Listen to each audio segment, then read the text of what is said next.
अस्सलाम वालेकुम एवरीवन।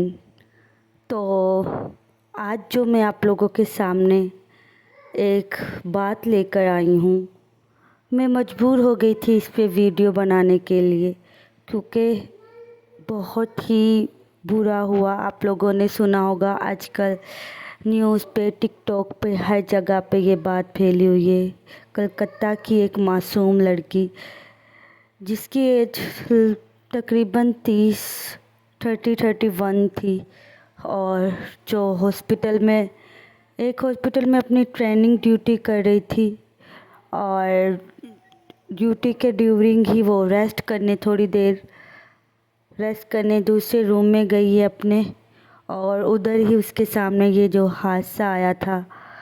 बहुत बुरा रेप किया गया उसके साथ, बहुत बुरी तरह से उसको मारा गया। उसके पेरेंट्स बताते हैं कि उसके जो ग्लासेस थे ना, वो भी आँखों में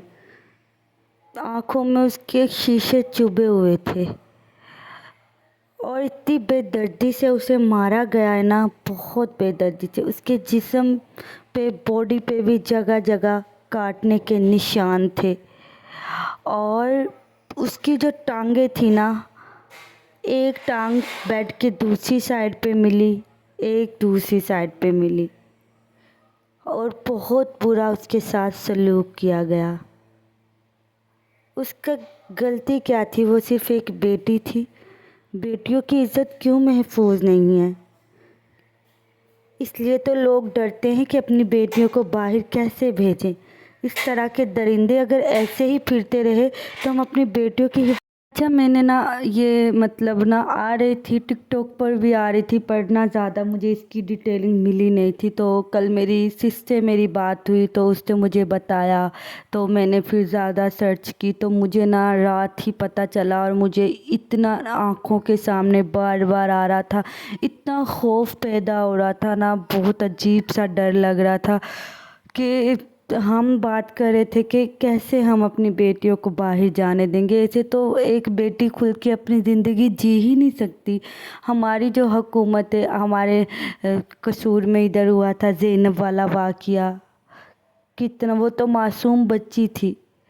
क्यों ये बच्चियों को भी नहीं छोड़ते, ये लड़कियों को भी नहीं छोड़ते, ये हॉस्पिटल में जो ड्यूटीज़ देती हैं औरतें, उनको भी नहीं छोड़ते। उन दरिंदों ने इतना भी नहीं सोचा कि वो लोगों की हिफाजत करती है। एक डॉक्टर को भी नहीं छोड़ा, ये किसी को भी नहीं छोड़ेंगे ये दरिंदे। अगर ऐसे ही फिरते रहे, जब भी कोई ऐसा गलत काम होता है, हम औरतों को ही ज़िम्मेदार ठहराया जाता है, हमारी गलती थी, हमने बाहर भेज दिया, ये वो। लड़कों को कोई कुछ क्यों नहीं कहता? लड़कों की तरबियत क्यों नहीं ऐसी की जाती कि वो ऐसे काम ना करें? क्यों एक लड़के की ही सारी गलती होती है?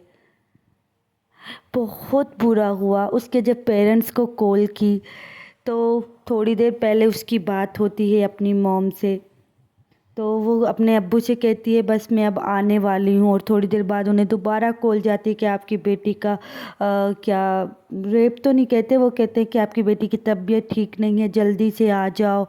और जब उसके पेरेंट को यकीन नहीं आता, वो बार बार कॉल करते हैं। डॉक्टर्स, हॉस्पिटल वाले ज़रूर इसमें शामिल होंगे, क्योंकि रात के 3 बजे ये वाक़या हुआ था, और सुबह 7 बजे 6 बजे उनकी लाश मिली थी डॉक्टर की। तो क्या उधर कैमरे भी नहीं थे? अब तो हर जगह पे कैमरे लगाए जाते हैं। इन्होंने ये भी सुनने को आया है कि इन्होंने जो सबूत थे ना, प्रूफ, डॉक्टर्स ने, हॉस्पिटल वालों ने उन्हें भी मिटाने की कोशिश की है। जब रात को इसकी चीखों की, तोड़ फोड़ की आवाज़ आई होगी कि किसी को भी नहीं पता चला होगा। ऐसा तो हो ही नहीं सकता। जैसा उसके साथ, जितना बुरा उसके साथ हुआ है ना, उसकी चीखें भी निकली होंगी। और जब उसको दीवार के साथ मारा होगा, उसके ग्लासेस उसकी आंखों में गए हैं, तो क्या तब भी किसी को नहीं पता चला होगा? इसमें ज़रूर डॉक्टर्स भी शामिल हैं, हॉस्पिटल वाले भी शामिल हैं, तभी तो किसी ने कुछ پتہ نہیں کتنا بڑا گینگ تھا جنہوں نے اس کے ساتھ ریپ کرنے کے بعد بہت زیادہ اس کو بری طرح سے مارا، یا وہ ان کو جانتی تھی۔ خیر، اللہ سب بہن بیٹیوں کی عزت کو محفوظ رکھے۔ بس اللہ تعالیٰ سے یہی دعا ہے کہ اللہ تعالیٰ ہر بہن بیٹی کی عزت کو محفوظ رکھے، ان درندوں سے بچائے۔ سمجھ میں نہیں آتا کیا بنے گا اس معاشرے کا۔ بس اللہ تعالیٰ سب بہن بیٹیوں کو اپنے حفظ و ایمان میں رکھے، ان کے نصیب اچھے کرے، اور ایسے درندوں کو کھلا نہیں چھوڑنا چاہیے، ان کو پکڑنا چاہیے۔ جس نے بھی یہ کیا ہے انشاءاللہ جلدی ہی اس کو انصاف ملے گا، ان کے پیرنٹس کو۔ اللہ حافظ۔